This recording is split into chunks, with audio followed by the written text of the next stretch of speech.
For the last few years, I've been struggling to keep the grout clean in my bathroom. I think the previous owners just sort of either caulked over or painted over the original grout, and I struggle to keep mold from growing on it no matter how frequently I clean it. So I decided to regrout it. But before I could do that, I had to remove all the silicone. There's a tool for this. Don't do this the way that I did it. I just didn't want to go to the store to get the tool. This is like a hand tool for removing grout, and I use that for the corners to just scrape out all of that concrete and grout, and that's the mess I made. And that's the damage I did to my hand. I accidentally punched the wall. This is a grout removing bit on my oscillating tool, and it's built to grind out grout, and I built a little spacer to keep it off the wall just a bit because I was worried I'd kind of cut through the backing, and I didn't want to do that. And so I'm just taking all the grout out between all the tiles on the wall and the floor. I went up to just the border at the top. I use that styrofoam over the shower to keep the dust from getting everywhere else. This is all the grout ground out. You can see there's a channel in there.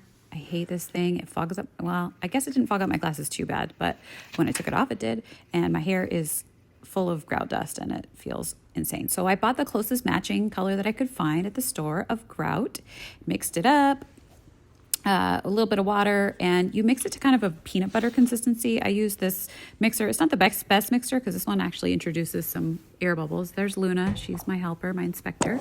So when you're putting your grout on, it should be, kind of peanut butter thick, and you're pressing it into those cracks with your tool, and then you scrape it off. You scrape off all the extra at a diagonal just so you're not gouging it back into the cracks in the tiles. And cleanup is really important before it sets. So you take a clean sponge and you just keep rinsing that sponge and wringing out as much as you can. You don't want to be adding a ton of water to this, but you do want to be getting that off the walls so you don't have a nightmare later of cleaning grout off the tile.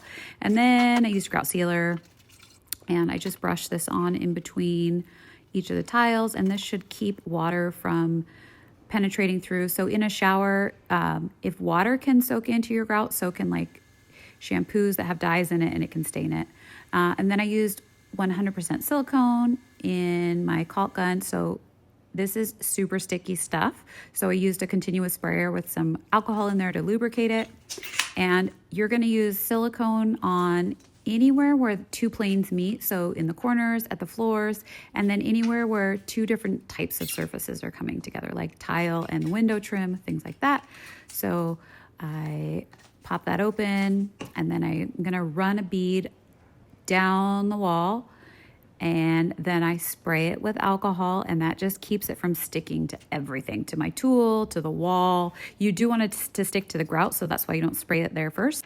I realized here that I am not tall enough to reach the top of the shower, so I will introduce the squatty potty. So here I am just running a bead all the way down that corner and spraying the alcohol. Grabbed my squatty potty as my stool, and I'm totally in the way here so you can't see what I'm doing, but I am using the silicone or the caulk tool. It's like a little rubber corner tool to just shove that in where I want it and then scrape it off where I don't want it.